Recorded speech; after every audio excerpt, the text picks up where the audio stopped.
कानून की जुर्म पे हुई आज एक और शानदार जीत। खतरनाक मुजरिम बाला सिंजू, जिसे बच्चों की तस्करी के लिए देश के हर राज्यों की पुलिस तलाश कर रही थी, वो आखिरकार सीआईडी के हाथों पकड़ा गया।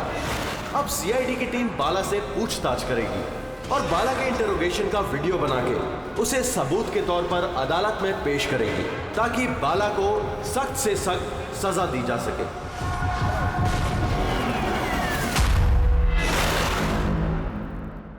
एक कप चाय ही मिलेगी? वो बच्चे कहाँ जिन्हें तूने बेचा है? मैंने किसी बच्चे को नहीं बेचा। बच्चे देश में है या विदेश में? मेरी चाय कहाँ है एसीपी साहब? देश में या विदेश में? बाला, उन बच्चों को सही सलामत उनके माँ बाप तक पहुंचाने की कसम खाई है हमने। अगर उनको कुछ हुआ ना तो तेरे साथ वो करेंगे जो तू सपने में भी सोच नहीं सकता।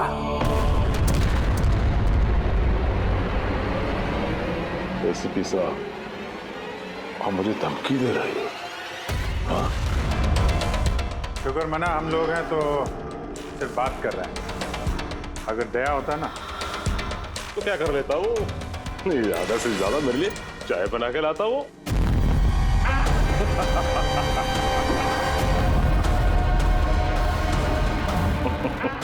जगह। अरे मैडम जी, आप ही मेरे लिए चाय बना के ले। वैसे भी औरतों का काम रसोई घर में होता है, सीआईडी में कहाँ कर रहे हो आप? तेरी तो और अगर मुझे मैडम जी के हाथ की चाय अच्छी लगी, हाँ, तो मैं इनसे शादी करने के बारे में भी सोच सकता हूँ। वकील साहब, ये हद से ज्यादा बढ़ रहा है। क्यों? तुझे इतनी प्रॉब्लम क्यों हो रही है बे? हाँ? तेरा इस मैडम के साथ कोई चक्कर वक्कर है क्या? ये आपने क्या किया? मेरे क्लाइंट पे हाथ उठाया आपने?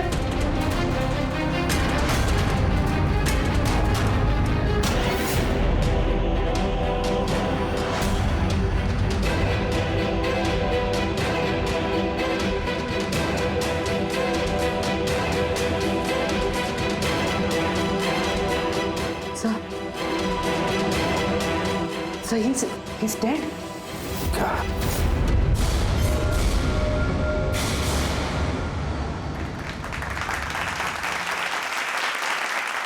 Good evening ladies and gentleman and welcome to सवाल जवाब। मैं आपका होस्ट अभय कुमार आपका स्वागत करता हूं। आज का विषय या डिबेट है कि क्या हमारे देश में कानून के रखवाले कानून से बड़े हैं? आप सब लोग ने हाल ही में इस केस के बारे में सुना होगा, जहां सीआईडी के सीनियर इंस्पेक्टर मिस्टर अभिजीत पर बाला नामक एक क्रिमिनल की मौत का इल्जाम लगाया गया। इसलिए आज हमारे साथ मौजूद है खुद senior inspector Abhijeet from the CID bureau, उनके साथ ही ACP Pradyuman ji, welcome sir, और senior inspector Daya CID bureau से। हमारे पैनलिस्ट हैं ex army officer mister Ranveer, ex IB officer Sanjeet ji और एक्स जज मिस मंदिरा, और साथ ही हैं क्राइम के सीनियर एडिटर मदन कुमार जी, और साथ में मौजूद हैं और सीनियर जर्नलिस्ट और ह्यूमन राइट एक्टिविस्ट। तो मैं शुरू करना चाहूंगा ह्यूमन राइट्स एक्टिविस्ट से। कहिए, इस केस के बारे में आपका क्या कहना है? इनके जैसे ऑफिसर्स की वजह से ही कानून का नाम खराब हो रहा है इस देश में। बिल्कुल ठीक। हाथ में गन या ताकत क्या आ जाती है, इन्हें लगता है कि अपने मनमर्जी करेंगे और मानव अधिकार की धज्जियां उड़ा देते हैं इन जैसे कानून के रखवाले। हाँ, मैं तो कहता हूँ कि इन पुलिस वालों से गन ही वापस ले लेनी चाहिए। गन चलाने की नैतिकता क्या होती है इन लोगों को समझ में नहीं आती। जी, मैं तो ये कहूंगा कि ये लोग सिर्फ राई का पहाड़ बना रहे हैं। बाला सीआईडी वालों के साथ बदतमीजी कर रहा था। अब ऐसे में अगर हाथ उठ भी गया तो इसका मतलब ये तो नहीं है ना कि अभिजीत पर खूनी बनने का ठप्पा ही लगा दें आप लोग। और किसी मुजरिम से होता गलती से एक खून तो क्या आप उसे छोड़ देते हैं या फिर कोई आम इंसान से? नहीं ना। तो फिर जो नियम आम इंसान पे लागू होता है वो इन सीआईडी वाले पे क्यों ना हो? मिस मंदिर, आप कब से चुप बैठी हैं? इस विषय के बारे में आप क्या कहना चाहेंगे? अभी जी मैं चुप इसलिए हूं क्योंकि जिस सीआईडी टीम की बहादुरी की मिसालें लोग देते हैं उनको आज यहाँ अपमान करना ठीक है क्या? देखिए, मेरे हिसाब से इस बहस का कोई अंत नहीं कि अभिजीत सही है या गलत। ये सब अपने अपने नजरिए पे डिपेंड करता है। अब मैं बात करना चाहूंगा एसीपी प्रद्युमन जी से, जिनका लंबा करियर जो देश के प्रति जिम्मेदारी और फर्ज से भरा हुआ है। इस केस में आप किसका साथ देंगे? सीआईडी के अभिजीत जी का या फिर कानून का? देखिए, आज तक मैं हमेशा कानून का साथ देता आया और आगे साथ देता रहूंगा। इंसाफ होके रहेगा और मैं ये कहने का किसी को भी मौका नहीं दूंगा कि कानून हम सीआईडी वालों के लिए अलग है और आम लोगों के लिए अलग। जब तक इंक्वायरी कमीशन का डिसीजन नहीं आता तब तक सीनियर इंस्पेक्टर अभिजीत सीआईडी की ड्यूटी से सस्पेंड रहेंगे।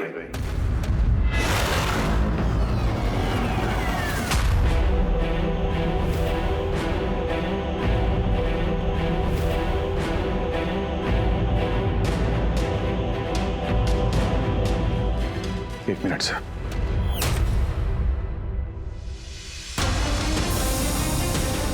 तो मेरे बारे में लोग क्या कहते हैं इससे मुझे कुछ फर्क नहीं पड़ता। अभी आपके मुंह से जो कुछ सुना बहुत तकलीफ हो रही है सर। जो कुछ हुआ आपके सामने हुआ, आप वहीं पे मौजूद थे। अपने दिल पे हाथ रख के कहिए सर कि मैंने जानबूझ के उस आदमी को मारा है। और अगर आपका जवाब हाँ है तो मैं बिना किसी अदालत के फैसले के खुद फांसी के फंदे के सामने जाके खड़ा हो जाऊंगा। अभिजीत, रिलैक्स। नहीं यार दया, बस अच्छा मजाक बना रखा है। हर कुछ महीनों में कुछ लोग हमारे ऊपर इल्जाम लगाते हैं और सर हमारा साथ देने के बजाय हमें सस्पेंड कर देते हैं। और आप लोग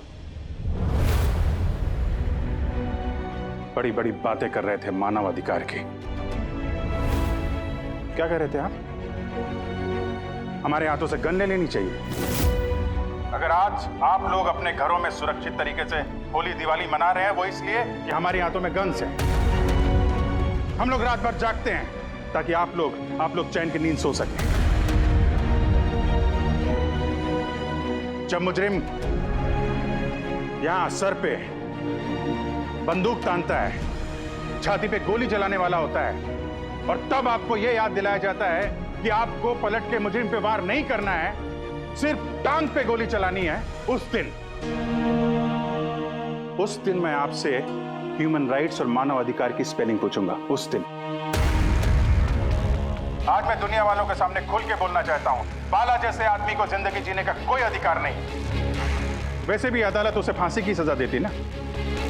कुछ दिन पहले मर गया तो कौन सा तूफान आ गया। और इतने साल अगर सीआईडी में मेरे हाथ बंधे नहीं होते तो इन जैसे लोगों का इंसाफ मैं कब का कर चुका होता है। और वैसे भी ऐसे कानून का क्या फायदा है जो मुजरिमों को सजा नहीं दे सकता। और वो कानून मुझे क्या सस्पेंड करेगा? मैं खुद सस्पेंड करता हूं ऐसे कानून को।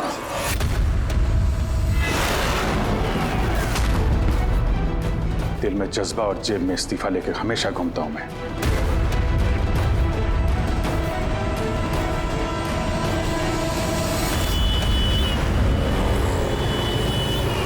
अरे यार हम लोग तो दोस्त हैं यार, दोस्त। अरे मेरे दोस्त, क्या चाहिए आपको आज? अरे कुछ मेरे दोस्त के लिए लेके आओ यार। आप और हम एक चल चल। जी क्या हो क्या तुम्हें? अरे कौन सी जगह पे बैठे और किस तरह के लोग हैं साथ में? चलो उठो उठो, चलो घर चलो। कहाँ चले? सीआईडी ब्यूरो ही तो मेरा घर था और मुझे वहां जाने की परमिशन नहीं। सर सब ठीक हो जाएगा सर, आप यहाँ से चलिए। सब ठीक हो जाएगा। इससे ज्यादा और क्या ठीक होगा।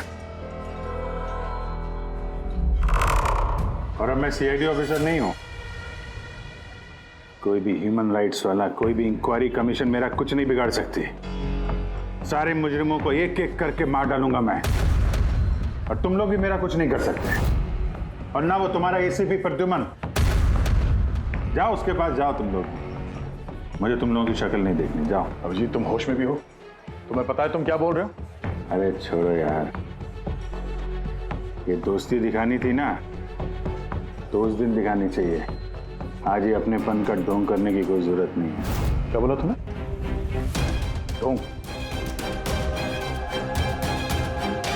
तुम्हें ये ढोंग लगा? और क्या? सही है, एकदम सही है। सर जाओ जाओ, तुम भी निकलो।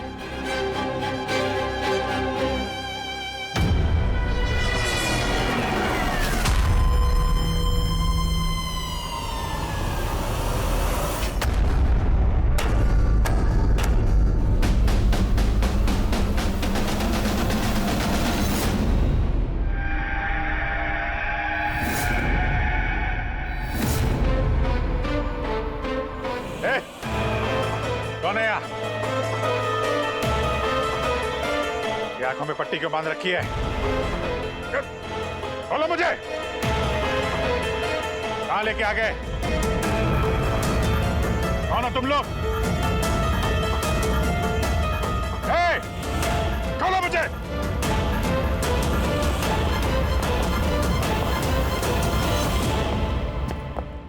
कौन हो तुम लोग? पट्टी खोलो।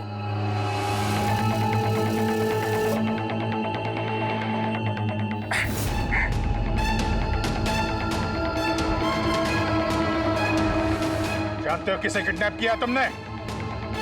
एक सीआईडी अभिजीत, अब तुम एक सीआईडी ऑफिसर नहीं रहे। सीनियर इंस्पेक्टर अभिजीत सीआईडी की ड्यूटी से सस्पेंड रहेंगे।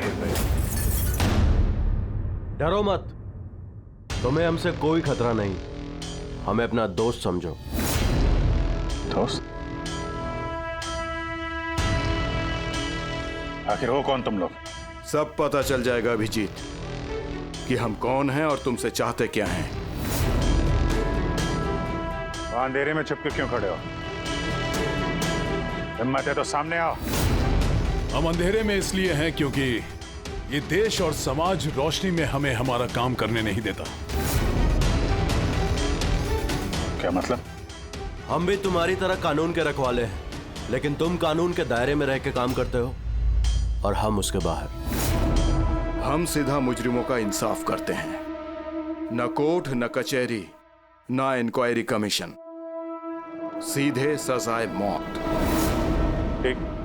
एक मिनट, ये तुम लोग क्या कह रहे हो? मैं कुछ समझ नहीं पा रहा हूं। पहचानते हो इसे? ये तो मालविका है, कहने को सोशलाइट, लेकिन कई आतंकवादी गतिविधियों से जुड़ी हुई है ये। Good, next. Rangan Banga real estate का बिजनेस दिखाने के लिए और उसकी आड़ में ड्रग्स का लेन देन। विलियम? ये तो विलियम है। 7 मर्डर का इल्जाम है इसके ऊपर। That's right. मगर मुझे क्यों दिखा रहे हो इनकी तस्वीरें? मुझसे क्या चाहते हो? बताते हैं। पहले तुम जरा ये बताओ कि अगर तुम्हें ये पता चले कि इन मुजरिमों को कानून कभी सजा दे नहीं सकता, तब तुम क्या करोगे? अगर इनको कभी सजा नहीं मिल पाई तो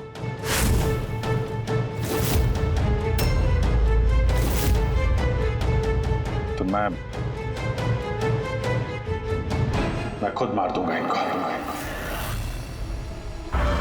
वैसे भी किसी भी मुजरिम को इस धरती पे सांस लेने का हक नहीं है।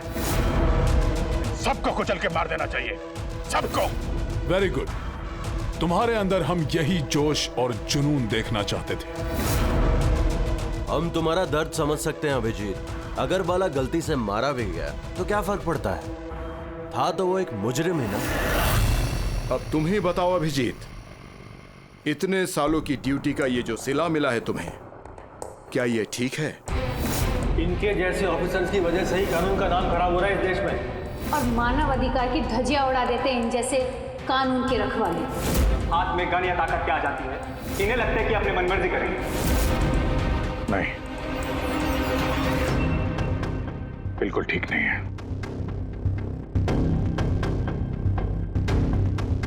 सिर्फ मैं ही जानता हूं सम्मान का घूंट पीने से क्या बीत रही है मुझ पे। किस आग में चल रहा हूं मैं। हम समझते हैं अभिजीत, इसलिए तो तुम्हारी तरफ दोस्ती का हाथ बढ़ा रहे हैं। हमारे गैंग का काम है उन मुजरिमों का सफाया करना जिन्हें अदालत ने खुला छोड़ रखा है। बनोगे हमारे गैंग का हिस्सा? सोच क्या रहे हो अभिजीत? हमारा साथ दोगे या फिर उस सिस्टम का जिसने अनजाने में हुए एक हादसे के लिए तुम्हें सजा दी? मैं नहीं जानता कि तुम लोग कौन हो, पर जब लड़ाई जुर्म और मुजरिमों के खिलाफ है तो अभिजीत का जवाब हमेशा हाँ है। पर इससे पहले तुम्हें अपनी वफादारी की परीक्षा देनी होगी। वफादारी की परीक्षा? कौन है आदमी? छगन आज तक 5 औरतों को मार चुका है ये, और अदालत ने इसे दिमागी रूप में बीमार करार देकर रिहा कर दिया। लो रिवॉल्वर और चलाओ गोली।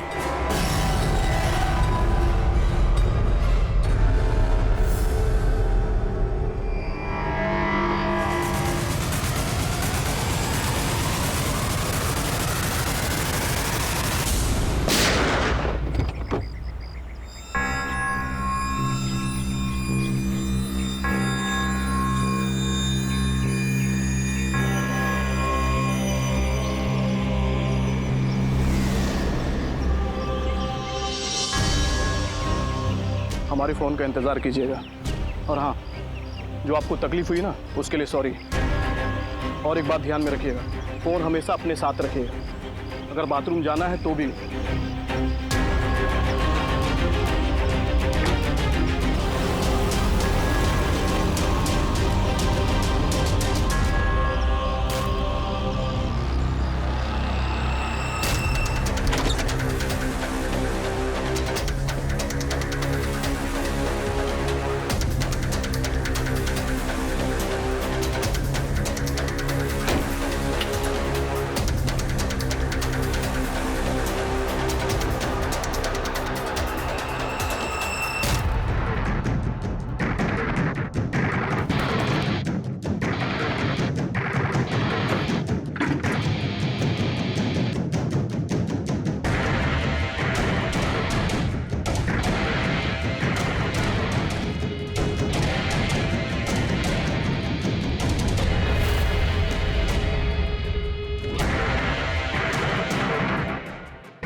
मैं आ गया।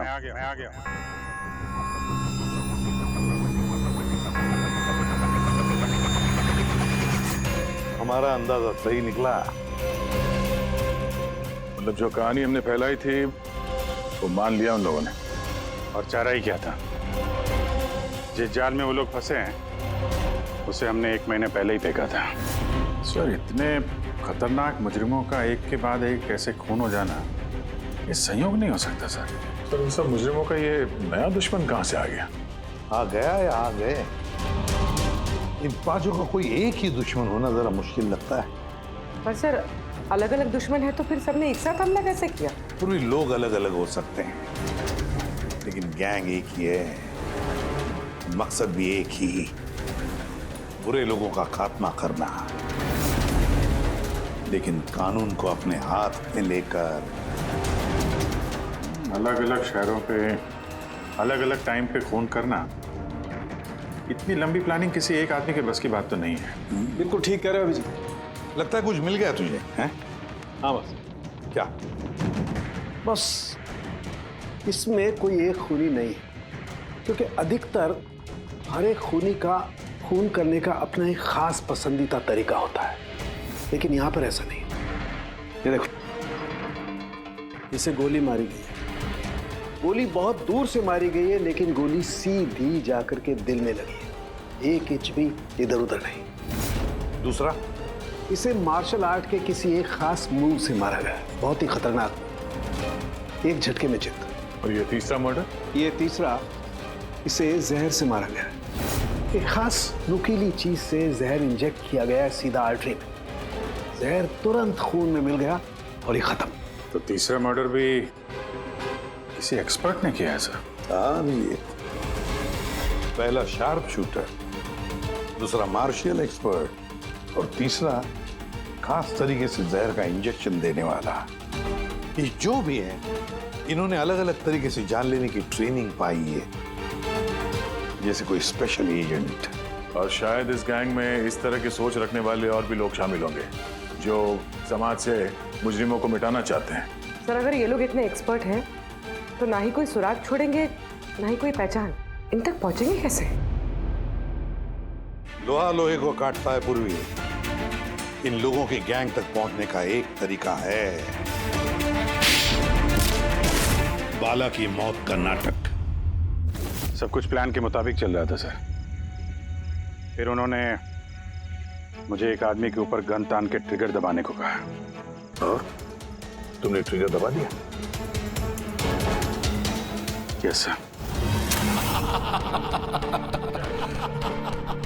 क्या मतलब है ये सब? हाँ? कहा था ना हमने, तुम्हारी परीक्षा ली जाएगी ये देखने के लिए कि तुम इस काम को अंजाम दे सकते हो या नहीं। मुझे किसे मारना है? एक ऐसा इंसान जो इंसान कहलाने के लायक भी नहीं है, देश के उत्तरी राज्यों में ड्रग्स का धंधा करता है और न जाने इसकी वजह से कितने नौजवान अपनी जिंदगी बर्बाद कर चुके हैं। उसका नाम? अपने आप को बहुत बड़ा बिजनेसमैन समझता है, लेकिन ड्रग डीलिंग ही उसका असली काम है। एक बार वो शहर में वापस आ जाए, बस उसके बाद उसका काम तमाम। नाम में क्या रखा है? गोली मारने के ठीक 1 घंटा पहले तुम्हें बता दिया जाएगा कि कब और कहां गोली चलानी है। ट्रिगर कैसे दबा दिया? उसे कुछ हो जाता तो, मारा जाता तो? नहीं दया, कुछ नहीं होता। वो गन के वजन से मैंने अंदाजा लगा दिया था, अंदर कुछ गोलियां वोलियां थी नहीं। अभिजीत, अब उनके रंग में इस कदर रंग जाओ कि रत्ती भर तक शक ना करे वो लोग। यही एक तरीका है उन तक पहुंचने का। लेकिन इसके पहले वो कुछ बड़ा अंजाम करें। अगर हम उनके अड्डे तक पहुंच जाएं और उन्हें वहां गिरफ्तार कर लें तो? मगर उनके अड्डे तक पहुंचेंगे कैसे? तुम्हारे आंखों पर तो पट्टी बांध रखी थी। पट्टी बंधी थी दया, लेकिन उनके अड्डे से घर पहुंचने तक मैंने रास्ते को अच्छी तरीके से महसूस किया है, और जो कुछ मुझे लगा मैंने इस पेन ड्राइव पर रिकॉर्ड किया है। ये मेरे कपड़े हैं, जूते हैं, इनसे भी शायद कुछ मदद मिले उनके अड्डे तक पहुंचने के लिए। सर, जो भी करना है जल्दी करना होगा। कभी भी मुझे वो फोन आ सकता है ड्रग डीलर को मारने के लिए, और मैं नहीं चाहता कि ऐसा कोई काम करूं जिसकी इजाजत मुझे देश का कानून नहीं देता। जब तक कानून नहीं कहे हम किसी की जान नहीं ले सकते, फिर वो चाहे मुजरिम क्यों ना हो।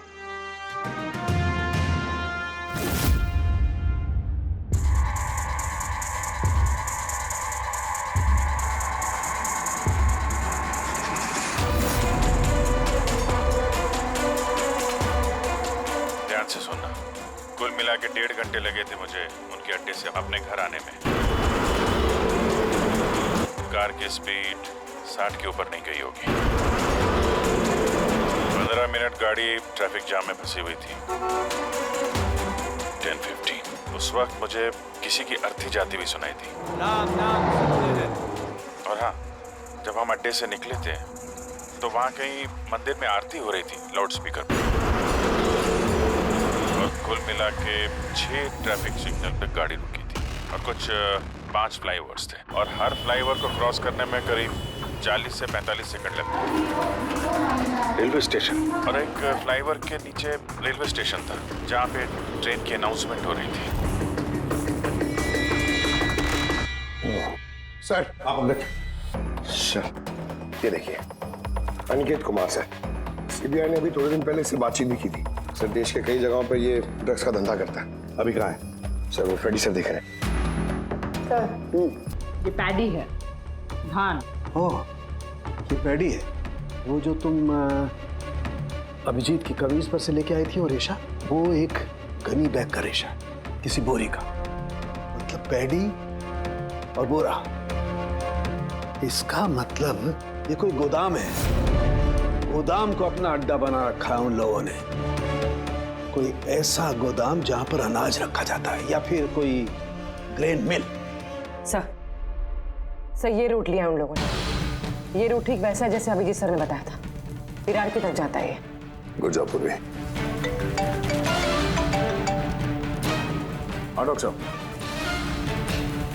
क्या अभिजीत को अनाज के गोदाम में रखा गया था? अनिकेत आज सुबह ही ग्रीस से वापस लौटा है, अभी तो वापस नहीं आया। अच्छा, अब गैंग वालों का फोन आएगा अभिजीत को, आएगा फोन।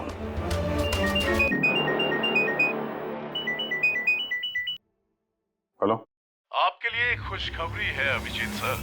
जिस घड़ी का आपको इंतजार था वो आ गई है। आज आपके शुभ हाथों से एक मुजरिम को सजा मिलेगी। ठीक 1.5 घंटे के बाद एक काले रंग की गाड़ी आएगी आपके पास और बता देगी कि आपको किस पे और कहां गोली चलानी है। मगर राइफल कौन सी है? क्या फर्क पड़ता है राइफल कौन सी है? आपको तो सीआईडी ट्रेनिंग में हर किस्म की ट्रेनिंग दी जाती है ना। मैंने ट्रेनिंग तो मुझे सारे हथियारों की है, लेकिन मेरे पास सिर्फ एक ही चांस है गोली मारने का। तो अगर मुझे पता हो हथियार कौन सा है तो थोड़ी आसानी होगी। RS 451। Okay, RS 451।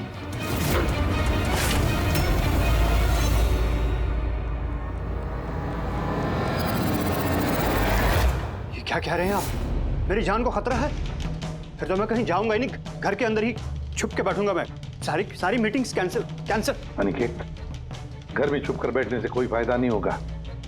उन लोगों ने ठान लिया है तुम्हें मारने का, और वो मार कर ही रहेंगे तुम्हें। तो आप कुछ कीजिए ना, आप लोग सीआईडी वाले हैं, बचा लीजिए मुझे। बचा लेंगे हम तुम्हें। सिर्फ इस बार गोली हमारा ऑफिसर तुम पर चलाएगा। तुम्हारे इन कपड़ों के अंदर एक बुलेट प्रूफ जैकेट होगा और कुछ खून के पैकेट्स। अगर निशाना इधर उधर चला गया तो, अगर गोली सर पर लग गई तो? कुछ नहीं होगा, क्योंकि गोली भी नकली होगी। और हाँ, तुम्हें तुम्हारे कर्मों की सजा जरूर मिलेगी, मगर पहले हम तुम्हारे जरिए उस मास्टरमाइंड को पकड़ेंगे। अब बताओ, मीटिंग के लिए कहाँ जाने वाले थे तुम? अगली मीटिंग 1 घंटे में है। एक मॉल के बाहर एक प्रोडक्ट लॉन्च है। मॉल के बाहर? हेलो, मुझे लगता है मिशन कैंसिल करना पड़ेगा। मगर क्यों? बाला जिंदा है।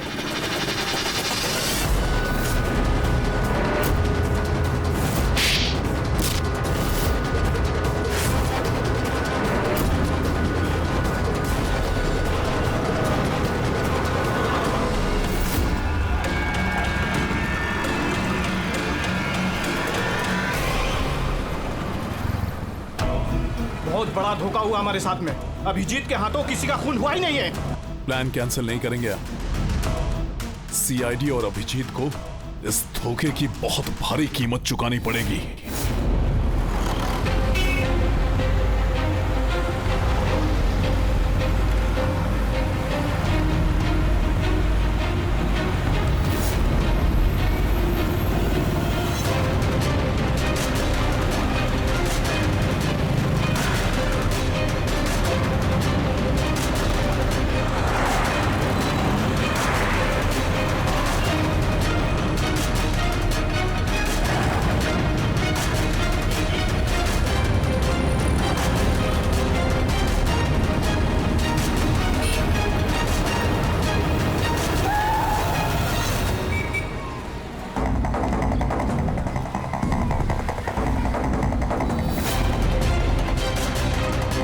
पे वो आदमी आने वाला है। पर वो आदमी आया कौन? सब्र रख, पता चल जाएगा। चल तुझे वो जगह दिखाता हूं जहां से तुझे गोली चलानी है उस पे।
गोदाम तो एकदम खाली है, कोई भी नहीं है यहाँ पे।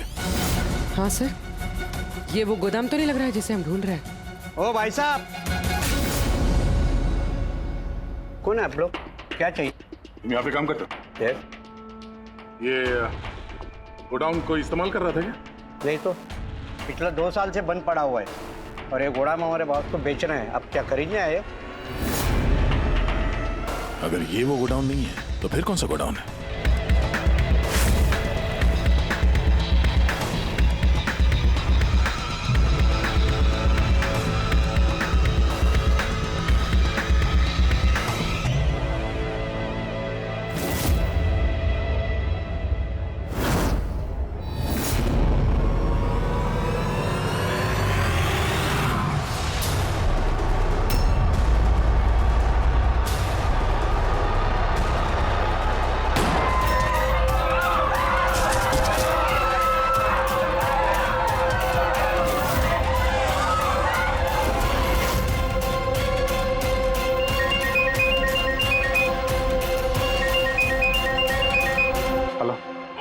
अभिजीत, तेरी कामयाबी के लिए अनिकेत की टिकट कट चुकी है। अब बैठो गाड़ी में, मिलकर बधाई दूंगा तुम्हें। ठीक है, आ रहा हूं मैं।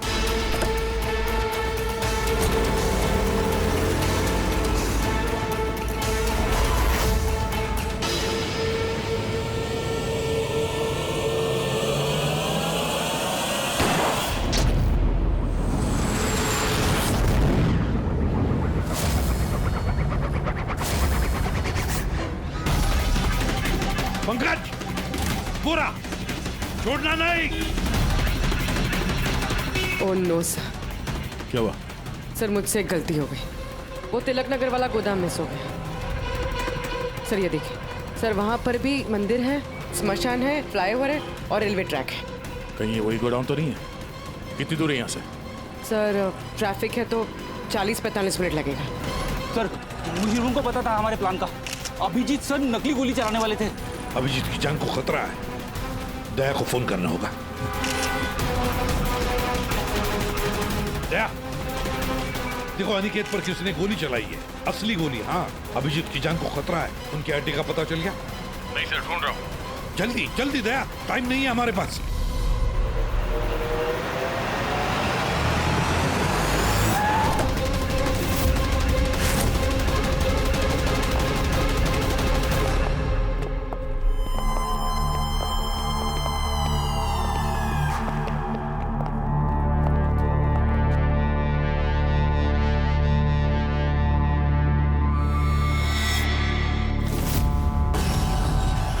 बहुत बहुत बधाई हो तुम्हें, वेल डन। अनिकेत के मौत की खबर हर न्यूज चैनल पर छा गई और अब तुमने हमारा विश्वास जीत लिया है। इसलिए अब हम अंधेरे से रोशनी में आकर तुमसे अपनी पहचान करवाएंगे।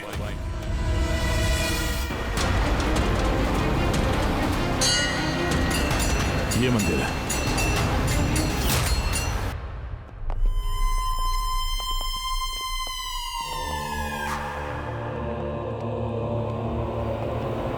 हमारे पैनलिस्ट हैं ex IB officer Sanjeet ji, ex जज miss Mandira, ex army officer mister Ranveer. Oh, तो आप लोग हैं? हाँ, हम। क्यों? हैरानी हुई हमें देखकर? भूल गए उस दिन जब सिर्फ मैंने तुम्हारा समर्थन किया था?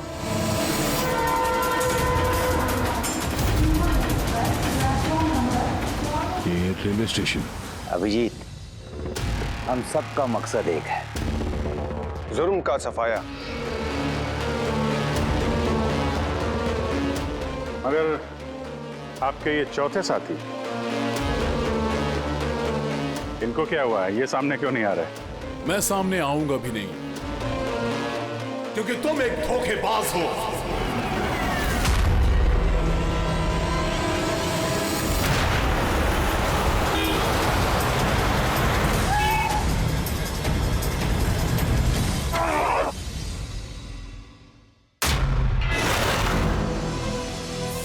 बाला जिंदा है? हाँ, ये जिंदा है, क्योंकि ये सब सीआईडी की सोची समझी चाल थी हमें फंसाने के लिए।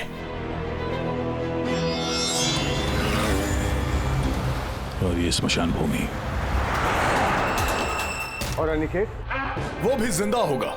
जरूर इस अभिजीत ने उसे नकली गोली मारी होगी। अभिजीत, इस धोखे की सजा सिर्फ मौत है, सिर्फ मौत। तुम और बाला दोनों मरोगे, दोनों। और तुझे हम नहीं मारेंगे, तुझे ये मारेगा। मैं क्यों? क्योंकि एक ईमानदार और बहादुर ऑफिसर को मारना हमारे ईमान के खिलाफ है। चल, तू मार, नहीं तो हम तुम्हें मारेंगे।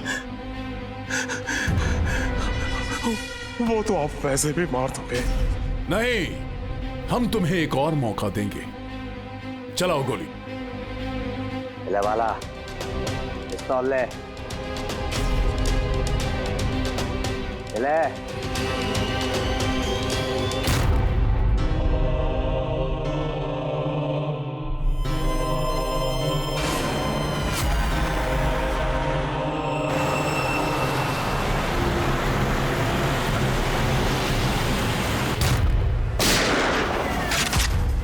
कोई नहीं भागेगा। चल। मैं आपका होस्ट अभय कुमार। हम लोगों ने जो कुछ भी किया उसका हमें बिल्कुल अफसोस नहीं। हम लोग भी देश के लिए कुछ करना चाहते थे, जैसे आप लोग करना चाहते हो। देश के लिए कुछ कर गुजरना बड़ी अच्छी बात है, पर जो रास्ता तुम लोगों ने अपनाया ना, वो गलत है, कानून के खिलाफ है। तो कानून कौन सा 100% परफेक्ट है? ये वही कानून है जिसके चलते इतने सारे मुजरिम समाज में आजाद घूम रहे हैं। उस अनिकेत को भी आपने बचा लिया ना? हाँ, अनिकेत को हमने बचा लिया, सिर्फ गोलियों से, कानून से नहीं, समझे? रही बात परफेक्शन की, तो 100% परफेक्ट कुछ भी नहीं होता है, उसे बनाना पड़ता है। आप लोगों का तरीका क्या परफेक्ट है? क्या गारंटी है इस बात की कि अपनी सनक के चलते तुम लोगों ने सिर्फ गुनहगारों को ही मारा है, किसी निर्दोष को नहीं? अब उसी अदालत के सामने जाकर अपनी शिकायत पेश करना, उस अदालत से जिससे तुम इतने परेशान हो। अब वही अदालत तुम्हारा इंसाफ भी करेगी। अब पता चलेगा तुम लोगों को कि अपने देश के कानून की मर्यादा का एहसास क्या होता है।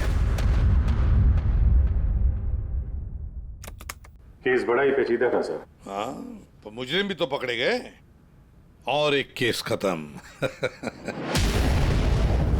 चलो भाई, घर नहीं जाना क्या? मगर अभी एक अपराधी को पकड़ना बाकी है। क्यों दया? Hello CID. कौन है आप लोग? क्या चाहिए? मैं विक्रांत हूँ, क्राइम टीम से। हमें यहाँ की तलाशी लेनी है। ये सर्च वारंट है। तलाशी?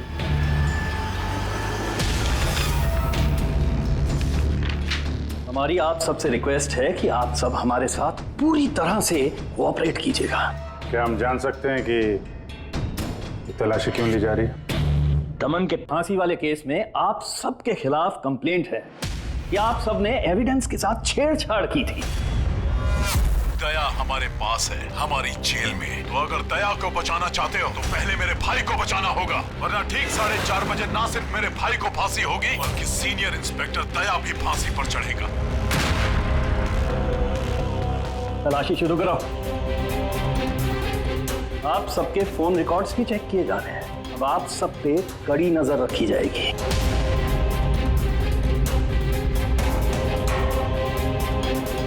और हाँ, आप सबके साथ अकेले अकेले सवाल जवाब भी किए जाएंगे। मेरी आपको पर्सनल सलाह है, जो भी बोलना बिल्कुल सच बोलना। ये सीआईडी का फ्यूचर तय करेगा। सीआईडी से हैं, कोई पानी का बुलबुला नहीं। और तुम कौन होते हो हमारा फ्यूचर तय करने वाले? सीआईडी की बुनियाद सच की नींव पे टिकी है। झूठ बोलना हमें आता नहीं। हाँ हाँ पता है, आप सीआईडी वाले हो, पता है।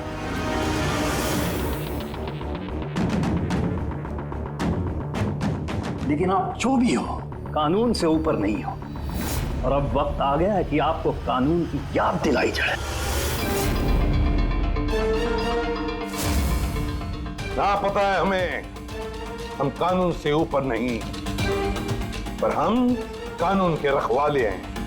कानून के रखवाले हम सीआईडी वाले हैं, और हम गर्व से कहते कि हम सीआईडी वाले हैं। और हमारे खून का एक एक कतरा सीआईडी को और इस देश को समर्पित है।